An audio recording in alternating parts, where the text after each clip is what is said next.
Tonight, a truck driver's racist rant about a Port Augusta business owner sparks outrage online.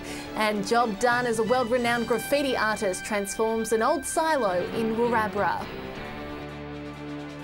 This is Southern Cross News with Abby Donaldson. Good evening. A video showing a truck driver's sickening racist attack on Port Augusta business owner Sunny Singh has sparked outrage online. The 3-minute rant has been viewed over 100,000 times and has prompted swift action from the truck driver's contractor. Please try to make him feel welcome. He hadn't been in the country long and he doesn't say much. I don't think he can speak a word of English. A racist rant in the cab of his truck. What the f*** is this shit? How did you afford iTunes? What have I f***ing told you? Fit in or f*** off! Fit in or f*** off! Truck driver Grant Moroney, who runs his own business in the Upper Spencer Gulf, filmed himself making a series of racist claims. On the receiving end of the foul-mouthed attack is Port Augusta local Sunny Singh. I was speechless what he was doing. Of Indian heritage and a proud Sikh, Sunny has lived in the town for 10 years and owns a successful taxi business. His next journey is to throw his name in the hat for local council, and it was his candidate poster which became the centrepiece of the truckie's attack. My family, my wife haven't seen the video yet. I'm trying to hide this from her. She will get very upset. The video has had over 100,000 views online and has been shared over 1,000 times, many leaping to the defence of the victim. The fact that some people have actually found this entertaining and humorous, I think those people probably should go and buy themselves a pretty big mirror, go home and have a bit of a look at it and actually realise the joke's them. The truckie's racially fuelled outburst has sparked a quick response from his contractor Mogas, who have terminated his contract. In a statement, the company said, "These views and racist comments are abhorrent and we reject them completely, and they are damaging to the trucking industry nationally." Is this something you can forgive? Yeah, whatever he has done, if he be sorry, that's not a problem. Southern Cross tried to track down Mr. Moroney. Our attempts so far have been unsuccessful. Garth Burley, Southern Cross News. A solution to Eyre Peninsula's power crisis is on the horizon, with Electranet releasing its final report on electricity supply options. However, some say the proposed transmission capacity isn't sufficient enough. Brand new transmission lines set to fix Eyre Peninsula's power problems. This provides increased reliability for Port Lincoln, which is important. Everyone remembers the September the 28th, 2016 blackout, where the power station here failed and we're off the air for 52 hours. Electranet has been investigating over the last 18 months to find a solution to reliable energy supply for the region. Would it be best to continue on as we are and fix up the old line and put in place a new backup supply contract, or would it in fact make more sense to build a new transmission line? Their final report, released last week, recommended the construction of a new double-circuit 132 kilovolt transmission line from Coltana to Port Lincoln via Yadneri, with potential to double it down the track. But with more wind and solar farms plus a hydrogen plant proposed for Eyre Peninsula, renewable energy advocates say the transmission line may not cope. No one's got a plan for how we can get that energy to where the processing plants for that are. And this proposal by Electranet doesn't help either. Look, I understand the position where they're coming from, and we've had many chats with the working party, and I guess we have certainly taken on board their feedback. If approved by the regulator, it's expected the $240 million project will be providing reliable power here by the end of 2021. Casey Trelaw, Southern Cross News. A decision on the site for the National Radioactive Waste Management Facility will not be made this year. It's after the federal court set a date of January to hear the case between the Bungala people and the Kimba Council. The action comes after unresolved issues between the two parties in both the State Supreme Court and the Human Rights Commission. The Bungala people believe it is discrimination. They can't vote on the ballot if they live outside the jurisdiction of the Kimba Council. Broken Hill Hospital's mental health unit has received a much-needed funding boost from the New South Wales Government. The money will go toward a number of refurbishments. a major boost for mental health. We're really excited that we've got the full amount of funding that we requested, and that is going to meet the needs of the people who use our unit. The mental health unit at the Broken Hill Hospital has just received a little under $130,000. Miss Daly says the money will help a lot of people. This is part of state funding for mental health inpatient units across the state to improve the therapeutic environment. As for the upgrades... So we'll be buying new purpose-built furniture that is both safe and attractive. We'll be buying new beds, we'll be buying new bedroom equipment, new outdoor furniture equipment, and upgrading some of our bathrooms that are really greatly in need of it. The unit handles a number of different mental health cases, including schizophrenia and depression. Miss Daly says everything being installed and upgraded is what the staff and, more importantly, the patients want. The first thing we've got to do is we're moving from 2 twin bedrooms to 4 single rooms in part of the unit. So that's got to happen first, and then we'll repaint the whole thing, and then we'll start buying all the new equipment. The upgrades should be completed in June next year. Patrick Ryanke, Southern Cross News.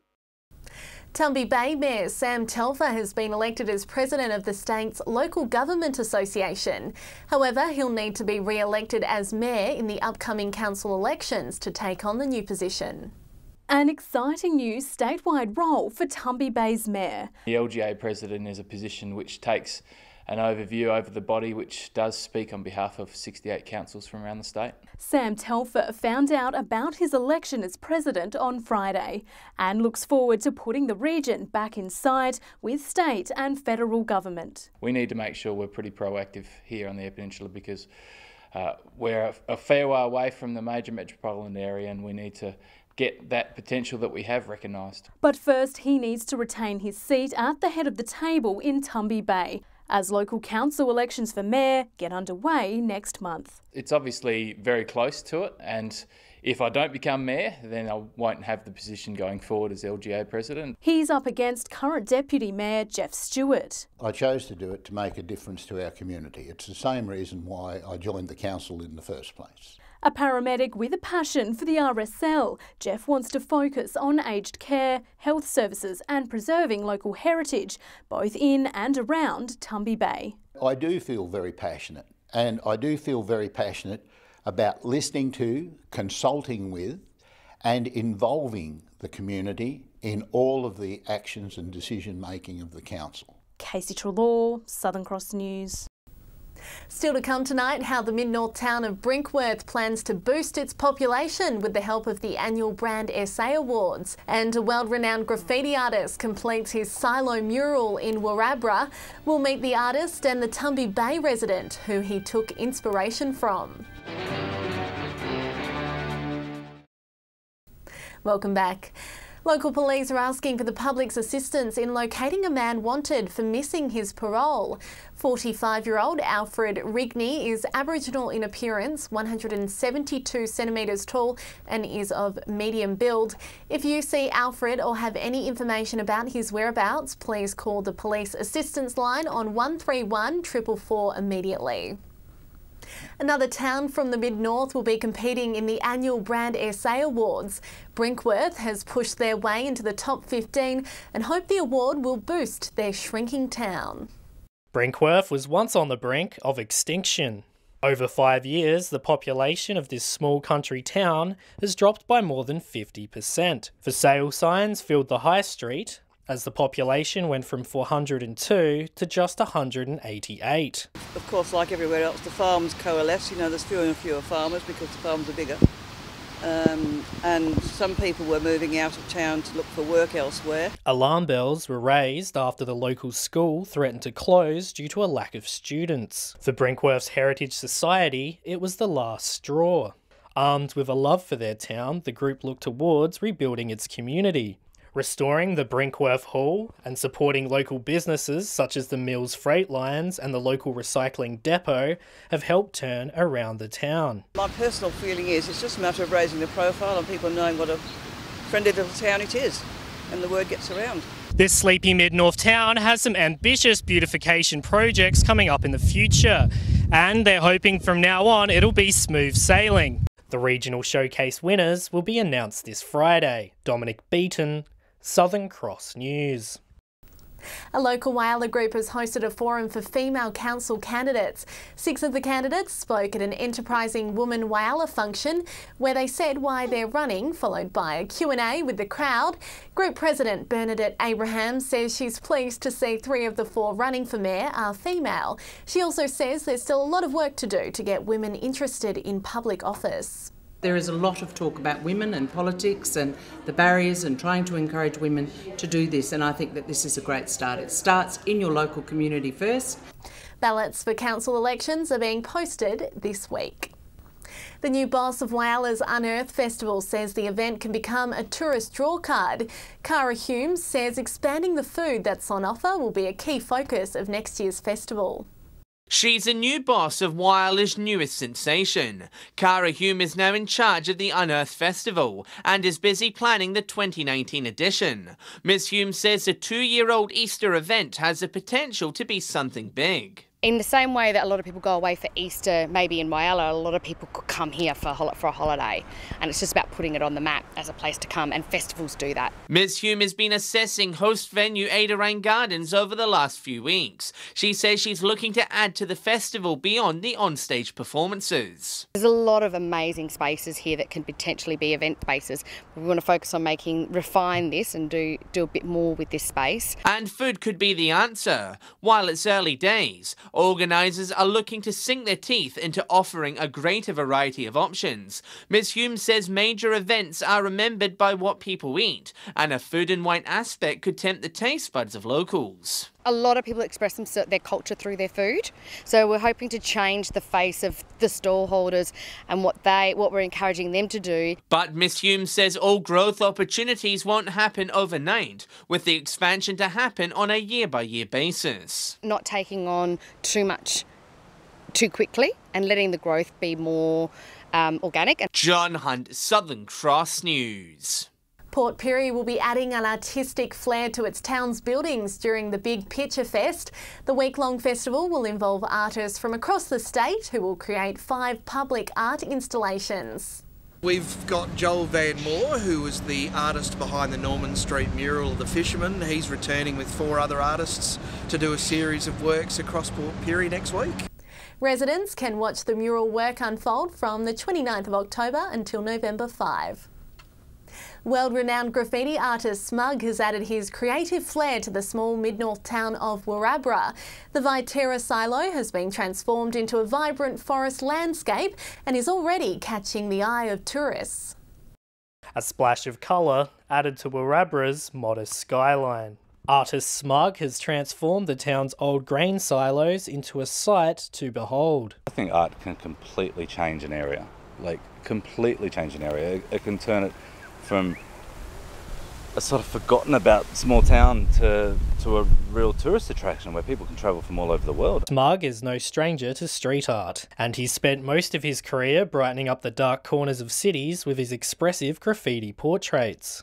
The painting is already proving to be a big hit, but he may have found his biggest critic in his friend Dion LeBrun from Tumby Bay, who is now the face of the silo. He obviously loves it, but I think he's a little concerned with what age I've represented him to be. I think he's a little younger in person than how I paint, but that's the way I paint. I paint with extreme shadows, I exaggerate wrinkles, so everyone looks a bit rougher when I paint them. It is a privilege. Not many people in the world get that opportunity to have their image done by one of these really, really good guys, especially so big. It's hoped the silo will put the struggling town of Warrabra back on the map. Dominic Beaton, Southern Cross News. Looks amazing. Well, stay with us after the break. A new Sports Awards night will be held in Broken Hill, and we're in for some gorgeous spring conditions this week, and it's going to warm back up again too. I'll have all the local weather details soon. Hello again. A new awards night will be held in Broken Hill next month to honour the city's sportsmen and women. The event will have 6 categories, with organisers saying they've received plenty of nominations. Broken Hill and sport, there's no better combination. Broken Hill is a place that you can play Saturday, Sunday, every day of the week, because it's so easy to, and we've got such beautiful sports arenas around the place that caters for all sports. To showcase the Silver City sporting prowess, Cheryl has organised an awards night to celebrate the best in Broken Hill. It will be held at the Civic Centre on the 3rd of November. It promises to be a fun night with 6 awards up for grabs. We've got the junior sportsman and the senior sportsman, junior sports team and the senior sports team, service to sport, which is somebody that not necessarily a player but does a lot for their sport locally. The night's major award will be the Sportsperson of the Year. The nominees include a local boxer, a sharpshooter, 2 golfers and 2 football stars, a talented cricketer and yours truly. Hopefully it goes off well and the people of Broken Hill can see what Broken Hill sport is doing at the moment. Tickets are still available for the awards night. Those interested should contact Cheryl as soon as possible. All money raised on the night will be donated to palliative care. Patrick Reinke, Southern Cross News. And time now to take a look at what's happening in the weather. Well, weather-wise, it was a lovely fine day for all centres. Port Augusta reached a top of 21 degrees. Broken Hill, nothing but sunshine there, with the mercury rising to 28 degrees today. Taking a look at the satellite now, and patchy high cloud with a weak trough over southern parts of SA is bringing virtually no rain, and skies are even clearer in the north under a weak ridge of high pressure. So to the waters for your Wednesday, we'll see southwesterly shifting southeasterly winds up to 15 knots, seas at 1 metre with a south-southwesterly swell, and sunrise is just before 6:30 tomorrow morning, and sunset will be at 7:39. Well, these gorgeous conditions are set to hang around tomorrow, a mix of sunshine and cloud for all centres. Port Augusta warming up to 29 degrees, Whyalla 24 the top for you. Port Lincoln slightly cooler, 20 the max tomorrow, and Port Pirie warming up to 27 degrees. Looking ahead to the rest of the week and into the weekend now, and a bit of cloud cover is creeping in on Thursday for Cleveland Woodner. Skies will clear for a mostly sunny Friday. Port Lincoln 22, Cleve 26, and we could see a sprinkle or 2 on Saturday. Woodner 25 degrees. Well, it will be cloudy on Thursday for Whyalla and Port Augusta too, 30 the top for those there. Warming up even more to end the week, Whyalla 34 the max on Friday, and it's looking like a cloudy Saturday for Whyalla 25, while Port Augusta and Kadina could see the odd shower, but mostly fine.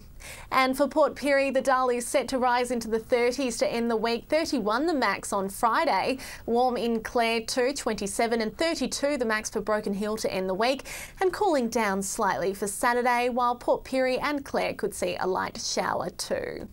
And that's all from the team this Tuesday. Thanks for joining us. Have a great night.